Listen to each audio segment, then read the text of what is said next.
Thank you, Nick. And thank you, everybody. Just let me double check where you're each from. Helen, you say you're based in the UK now. Yeah.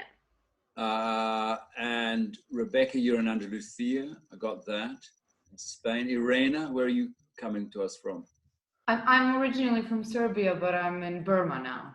Oh, you're the one who's in Burma. Okay, wow. I am the one who's in Burma. What time is it in Burma? 7:30 p.m. Oh, that's not so bad. No. And Amanda, where are you coming In from? Scotland. You're in Scotland now. Which Hello? part? Where Dundee. In? Dundee. Okay. Nice. Yes, Nick, you mentioned that connection with Dundee yesterday when we talked. And Madiha, you're in Pakistan. Hello? Which city? Hi. Hello? Hello, We can hear Madiha. you. Can you hear me? We can hear you, Madiha.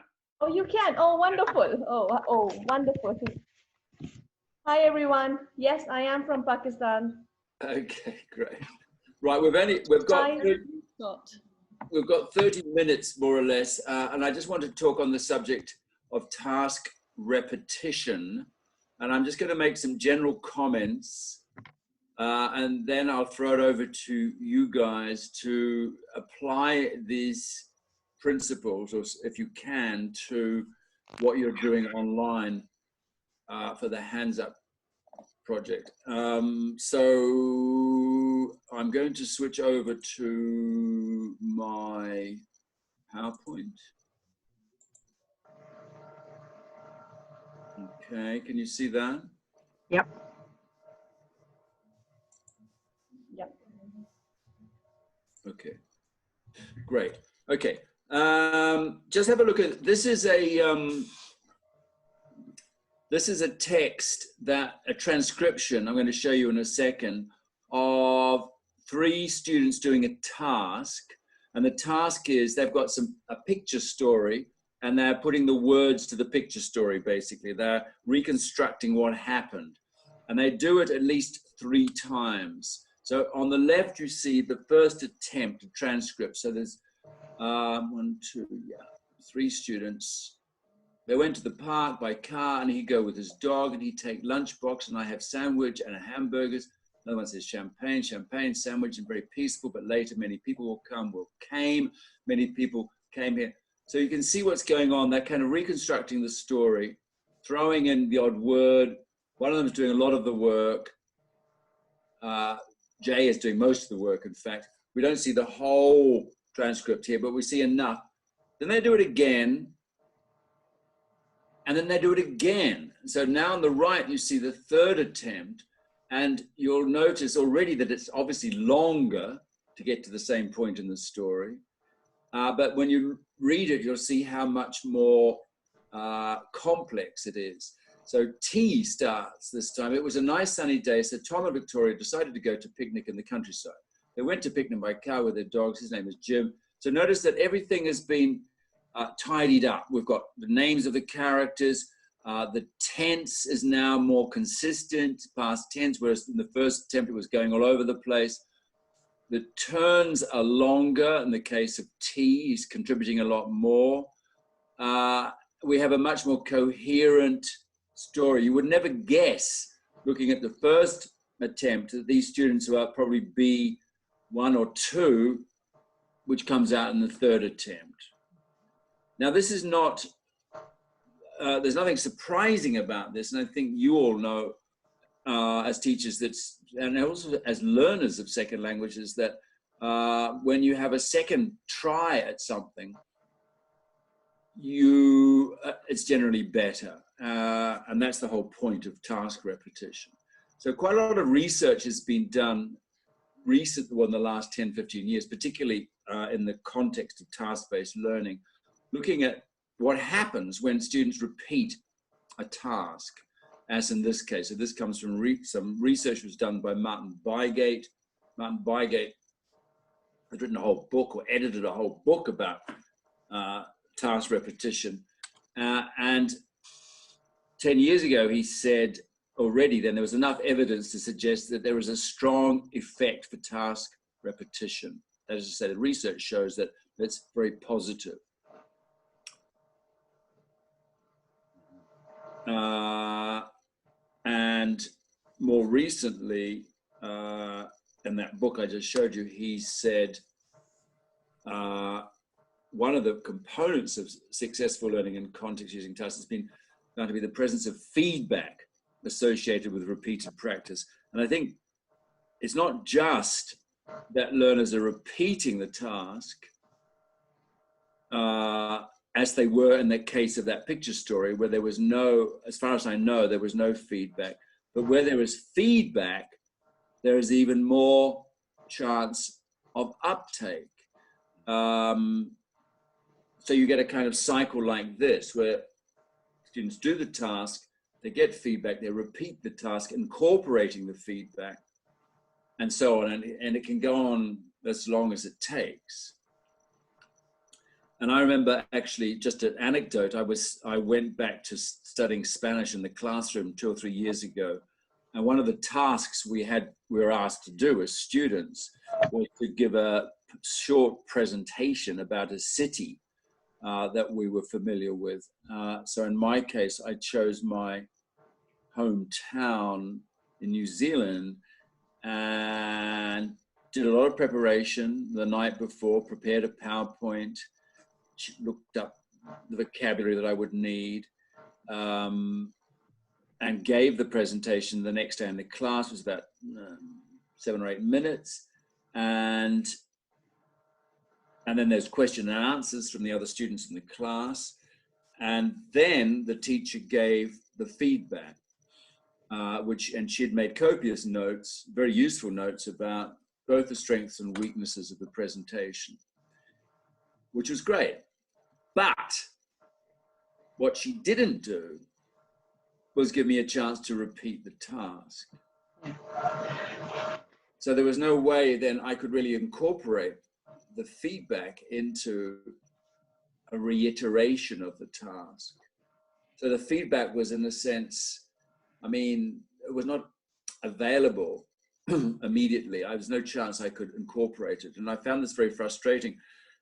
But I can understand the problem, because, well, why do you think that she didn't get me to repeat the task? No time. No time. Exactly. I mean, you know, time is precious in the classroom, and we've got, you know, there were 6 or 7 other students in the class, all who needed to do their presentations. So clearly she had to make some kind of decision there about whether we would be allowed to repeat what was effectively 5 or 6 minutes of classroom time. Any other reason, do you think? Just that idea of meaningful tasks. So the first time you're giving information, and the second time it feels a bit just basically practicing, and it would be better if you could do it in another class, for example. Okay, exactly. Yes, I mean, I think that was the point. For me, it was very exciting to be able to, and the other students in the class, which seemed to be generally interested in this presentation, but they wouldn't be so interested a second time round. So this is the problem in terms of, exactly as you say, it's less meaningful because we've heard it all before. Who wants to revisit something that you already know? So this is the challenge. I think those are the 2 most important reasons where teachers are reluctant to get students to repeat tasks. You put exactly Amanda's lack of time, the pressure of classroom time and resources, and also, very importantly, the fact that it would seem to be less engaging the second time around, particularly for the audience. But we have this problem then, because the research suggests that when students repeat tasks, as I said, they are generally, they show improvements in both the accuracy and the fluency of the task, if it's a spoken task. But also, as we saw with the picnic story, it's much more complex. There's a greater range of vocabulary, etc., incorporated. So we have seems to me the challenge for us as teachers is, how do we incorporate the notion of task repetition into classes without boring everybody? And you, in fact, Rebecca, I think you put your finger on it. The idea is that you repeat the task, but you change some element in the task. So I'm going to just talk through the kinds of elements that we can change in the task to keep it interesting. And then I want you to be thinking all the time, well, how does this apply to teaching the kinds of interactions that you are having in the Hands Up project, where it's quite a different situation, obviously, than the face-to-face classroom situation where people are giving presentations or whatever. But nevertheless, there are many, I think, many commonalities between the context you're working in online and a face-to-face classroom. But I'll give you a chance to explore those implications in a second. So one way we can, one way of changing an element in the task to keep it interesting is that you keep the same task, but you have just different partners, different interlocutors. So if students have been doing, let's say, a describe and draw task, you know, the kind of things. I've got a picture, you can't see it, I'm describing it to you, you have to draw it.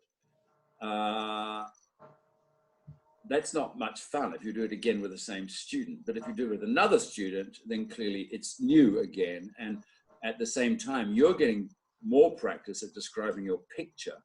And each time, theoretically, then it's going to become more fluent, more accurate, and more complex. So just simply changing the partner where this is possible. And because in a classroom situation, a classic way of changing the partner is having the students arranged in a circle facing a partner. They do the task, whatever it is, and then the inner circle moves around one, the outer circle stays static, and then lo and behold, everybody's got a new partner. And you can keep doing that for as long as you've got students in the class. So it's what's sometimes called the carousel technique. And then again, in classrooms, I mean, depending on the mobility possibilities in classrooms, you can have as many students as you like arranged around the wall with, you know, with a poster, and students paired off, and then they move around at a cue from the teacher, and they're repeating the task, describing or explaining the poster. I've got a picture of it here. Nick, you'll remember this. This was in Ramallah. Where a couple of years, 3 years ago, where I demonstrated this with just 1, 2, 3, 4, 5, 6, I think 8 students, or teachers in this case, up on the dais, but they were, you can't quite see the circular organization, but they were moving around doing a kind of family tree description task, if I remember. And so there is that built-in repetition, but there's built-in change at each time they move around. So that is one way of providing variety within a task. Another one is the setting a different time target for each iteration of the task. So maybe the same partner, but each time they do the task, they have to do it in a shorter amount of time. The famous 4-3-1, as in 4 minutes, 3 minutes, and 1 minute, or sometimes it's 4-2-1 or 5, whatever. So what you have 2 students face to face, and they're describing, maybe they're talking about their favorite pastime, free time activity. They do it, student A does it in 4 minutes. The other one's got his phone, he's timing him.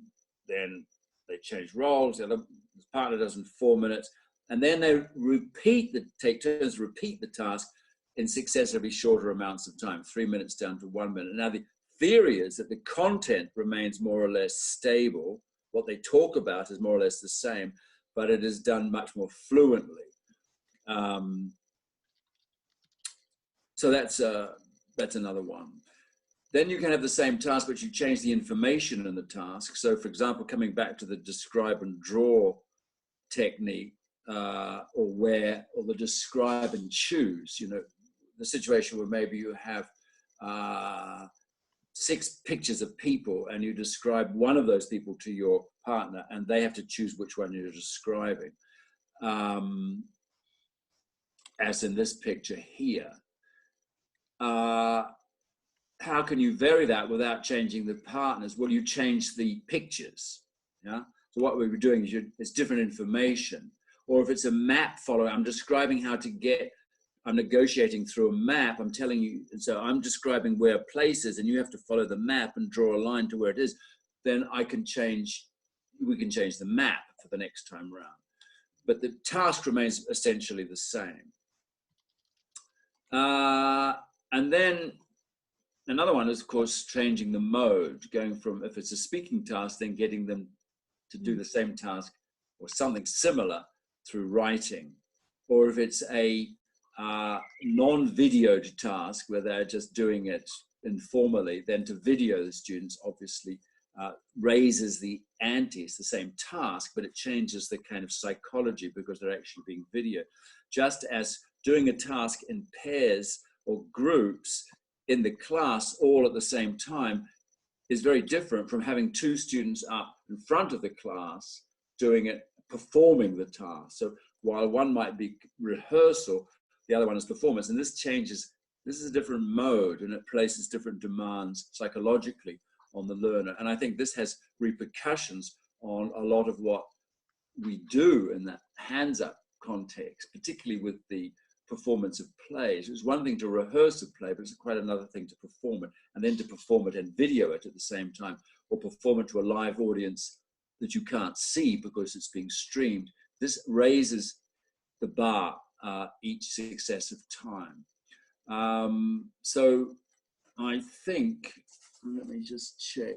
A final one is changing the focus, giving a different purpose for each iteration. So whereas the first time you might say to the students, well, I just want you to just, you know, speak, just play around, get your ideas together, but just don't worry about accuracy. The second time around, or the third time around, the focus may be on accuracy, taking into account the feedback. But coming back to my example of my Spanish class and giving the presentation in Spanish, one way that the teacher might have made it more interesting for everybody, me and the other students, is to say, okay, here's my feedback points. Here are 6 things that I want you to see if you can incorporate the second time around. The students who are watching, their task is to see how many of those things I can incorporate. In other words, the focus is now on specific features of the accuracy of the task. Yeah, they know everything about this town I've described, but now they want to look at the way I do it in the light of the teacher's feedback. So that's shifting the purpose of the task from, in this case, from fluency to accuracy. Right, okay, so that's, that was me. Let's go back to you guys. So I'll just unshare the screen if I can do that. Stop share. Thinking now in terms of the particular kinds of interactions that you have as instructors and that Hands Up project, how feasible then, or is it to repeat tasks, or when have you been able to do this successfully? I'll throw it open to you. Yeah. Okay. I think we have been doing this with the stories, all the activities mentioned in the Stories Alive book. It's just like playing around the same text, adapting, slightly different activities. Basically, repetition is what is there in our mind, so that the same text comes in front of the students again and again, one way or the other. Yes, I think that's a very good point. And I think that's one of the advantages of storytelling or drama activities generally. When you think about children, young children, learning their first language, they never get sick of hearing the same story read to them again and again and again. There's a greater tolerance for repetition, I think.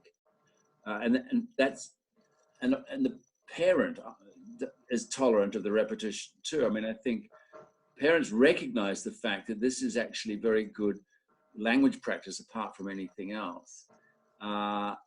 As we grow older, unfortunately, our tolerance for hearing the same thing again, or going to the same movie perhaps, or, I don't know, maybe not, because I mean, we listen to the same songs again and again. And you know, each time, I think that's the difference between repetition and sort of reiteration. That reiteration, we get something out of it each time. But I think for drama particularly, and performing plays, there's endless satisfaction in getting it better. Just as a musician will practice again and again and again and not be bored practicing, there's the same thing for practicing a drama piece. The question is, I guess, with the audience, how many times can they put up with, you know, seeing the same thing, if there is an audience? Maybe in your case, you are the audience, and so that's not a problem. I think the idea is that, you know, not to repeat the story again and again, but yes, change the activities and give them a different task every time. Yes, and I'm thinking aloud here, and I'm thinking with. I think if we keep telling them the story again and again, they will get bored. Right. But it's the task that we change. Okay. Yeah, I have a question about that actually, because yesterday I tried this with my group in Gaza, and I told a simple story and they acted it out. Each pair changed the details of the story, so I guess that is the same task but different information. And the other students had to act it out, and I acted it out for each pair. But even then, I mean, there was maybe 15, 20 students in the class, and after 2 or 3 stories, the rest of the students were a bit bored of acting out not very fluent stories. So I just wondered, like, what other task I could have given them to keep the rest of the students engaged, or whether I shouldn't have expected them to tell every set of stories. Any suggestions there? How that might? I think it's because of, you know, this technology.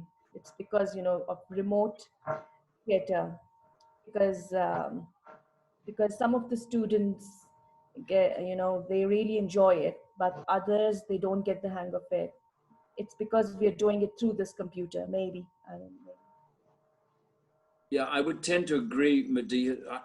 What I've seen, films I've seen of the interactions, and it's the challenge is exactly that of, particularly, of course, you've got large classes, so you're combining 2 sets of problems. One is distance or remoteness, and one is, you know, what would be a problem anyway if you were there in the classroom, is how to engage all the students in the class.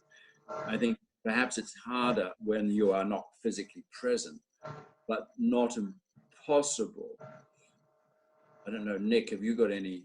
Well, I'm just thinking about how there is perhaps a kind of flip side to this, that the problems with the technology, the problems of understanding, actually lead to more repetition.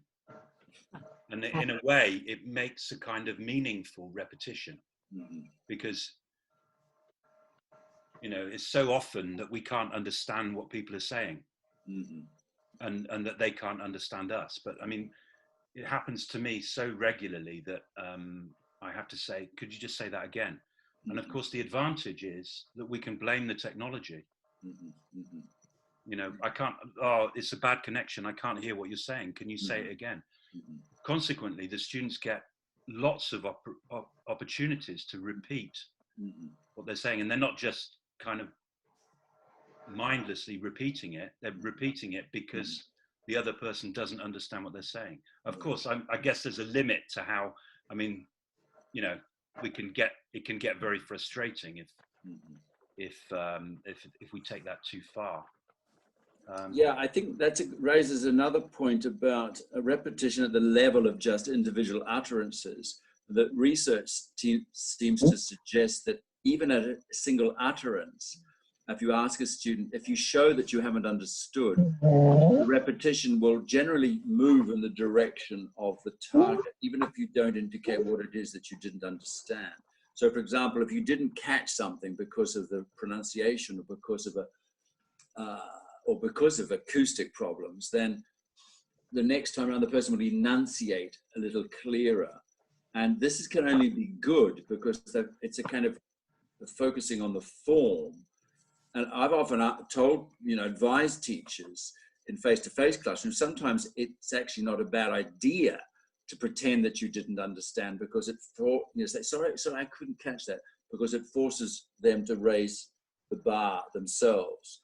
And as Nick says, this is happening anyway because of all the technical acoustic problems. So obviously, as Nick also said, there's a limit to everybody's patience. You can't keep asking them to repeat everything, but there's a kind of built-in information gap there, which is not entirely bad. Yeah. I think there's another point as well about the role of the remote volunteer. I mean, one of my favorite things to do in these sessions is just asking students to prepare some kind of mini talk about the topic. Mm-hmm. Maybe they talk to their partner about it. Maybe it's about something related to the course book. They've maybe got a unit on the home, or they've got a unit on food or something. And so they talk to their partner they prepare to talk for a minute about food or about their home. And then we say, can you come and talk to the teacher, to talk to the remote volunteer? And I think that's, I know that we might say, well, there's maybe 30 students in the class and not everyone's going to have the chance to do that. But I think that's the moment when maybe they're pushed a little bit to up their game, when they're having to interact with someone who doesn't necessarily understand their accent so well, or so there's an extra push that comes from interacting with the remote volunteer. Absolutely. I mean, it's that same thing as going from rehearsal to performance. I think the question, coming back to Helen's point, and it does seem to me, I don't have any answers here, but I have noticed in the films I've seen often of hands-up interactions with you, for example, Nick, where somebody's up and you're interacting with them and you can see the background as the rest of the class. Now, it is a fact that the rest, they're not all completely engaged necessarily. And does that matter? Or, I mean, do you expect them to be listening to the interaction, or would it be better just to say, well, you talk to each other while I talk to this particular student? I mean, or is there a way we can get those other students more engaged by giving them some kind of task while they're listening to this interaction between the instructor and the individual student? I don't know. I mean, how feasible is that, and what kind of task would you give them? What do you think? I was just wondering if the remote facilitator or whatever can be part of the carousel, so that the students are rotating and coming past the remote, and maybe if it was possible for the teacher to be on the other side of the circle, then as the students are rotating, they're coming towards the person who's remote, and they also get a chance with the teacher. Mm-hmm. And maybe something little could be changed in the task. Mm-hmm. And so sometimes I would do that with volunteers if I'm in the classroom. I mean, so that they go past different volunteers at different places. I don't know.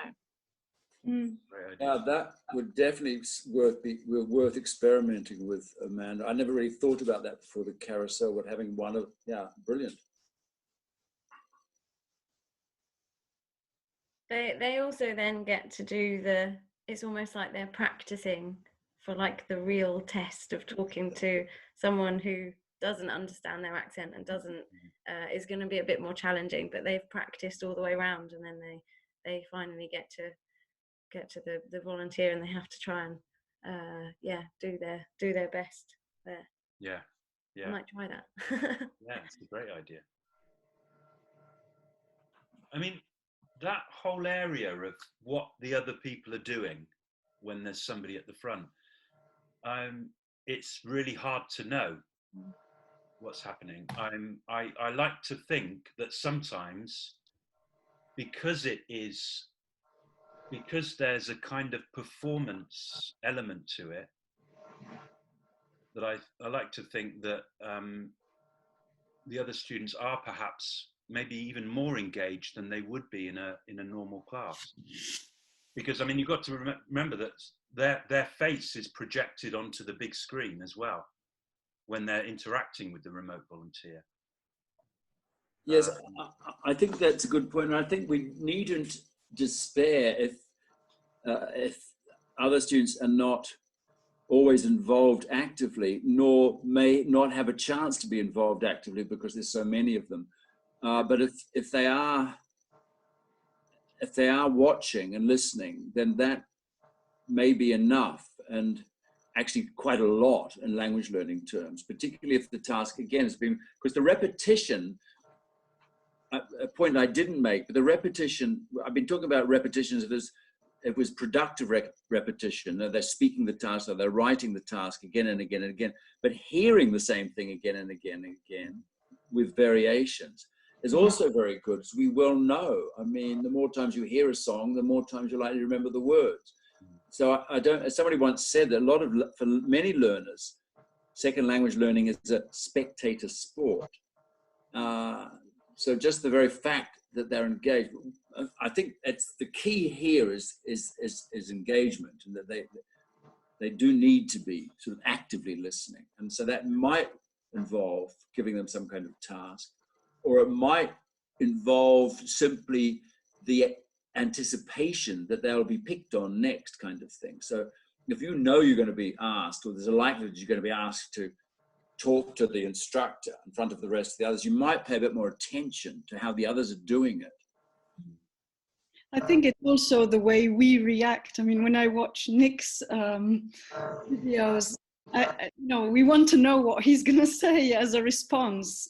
And I've sometimes, I did an activity about them, and I really noticed that with you, Nick, because you're funny and you kind of, play little jokes. And so everybody wants to see what you're going to respond to that person who's up there. I mean, maybe not the 30 of them, but I was doing a task once, and I remember I thought about you, and I kind of gave, they were telling me what they couldn't live without.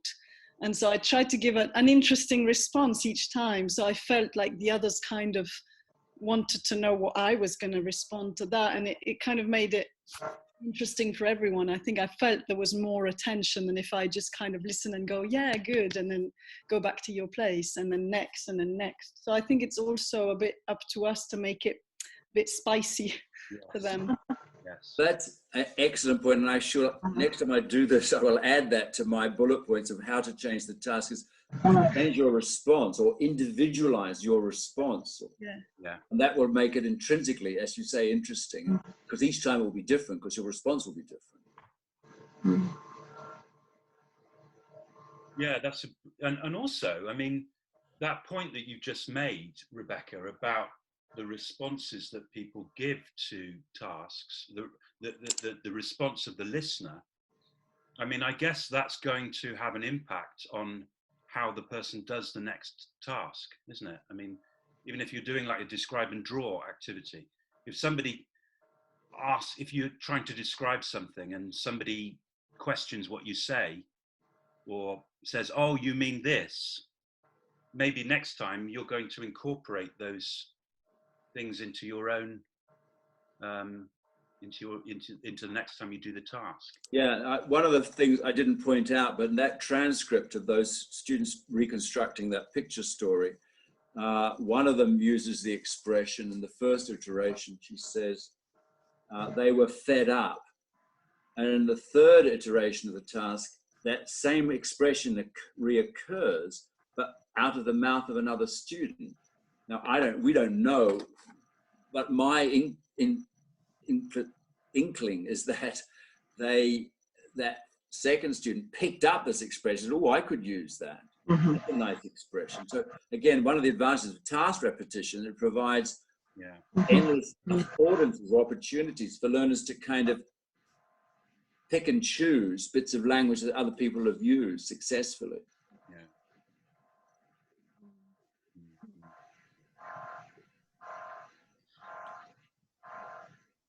All right, folks. Great. Nick? Yes. I would be very interested. Over here. Sorry. Every problem that I've ever had during my sessions, I've looked up a video of Nick, and I found a solution there. So for all my problems, I have been looking at your videos. I hope it's not all your problems. Yes, we could do a lot worse than, again, repeated visits to good practice. I mean, that's where repetition in professional development is very important. Trying things out again and again, getting them right, but also watching how other people do it. And I think that's always. And also watching yourself. I mean, one of the great things about Zoom is that we've got this ability to easily record everything that we do.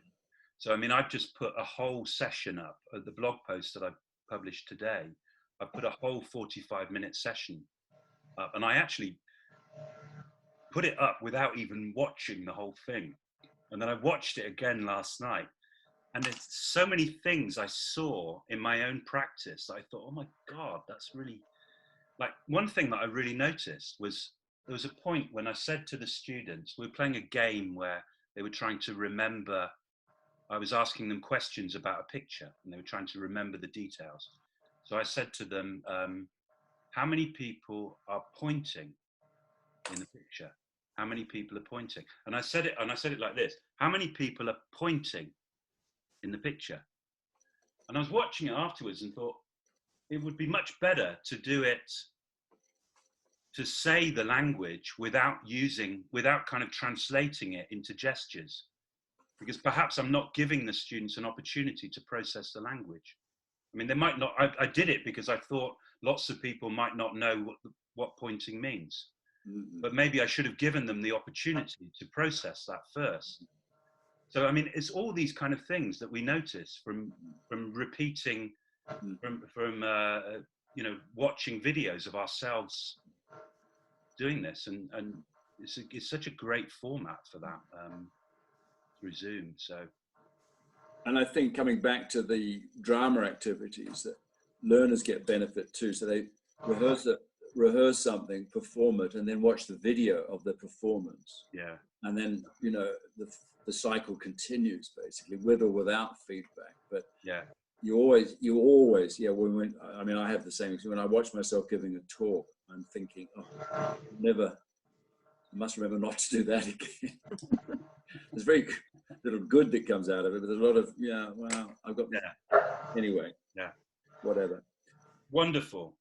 Okay, folks. Well, I will be interested to hear of any ideas that surface in your, that would be relevant to that you try out, particularly that one of the carousel where you take a role, and we maybe revisit this theme at some later date. Wonderful. Can I just ask you something before we go? I mean, I think this is so rich. There's so much in this half-hour session. Would it be okay if we did share this publicly? Okay. A way of bringing in more people. To, I don't mind. I don't mind. With some more volunteers. I mean, perhaps I should give you the opportunity to, if you email me, if you don't want me to share it afterwards. No problem at all. You can share. Okay, if anyone doesn't want me to share it, please tell me then afterwards, and I won't. But otherwise, it might be a nice way, and we could do with more volunteers at the moment. So it's a nice way to show them that they get a lot of benefits apart from just meeting lots of lovely kids in Gaza. They also get some sort of excellent professional development sessions like this one. Okay, fine. Okay. Thank you, Nick. Thank you, everybody. Thank you for your time, and carry on being brilliant and wonderful. And I thank you. As a trustee of the Hands Up project, I thank you from the bottom of my heart. You're the lifeblood of the project. It wouldn't work if it wasn't for you guys. So it's fantastic what you're doing. Yeah. Thanks a lot, everyone. Thank you very much. Thank you. Bye. Bye-bye. Bye. Bye.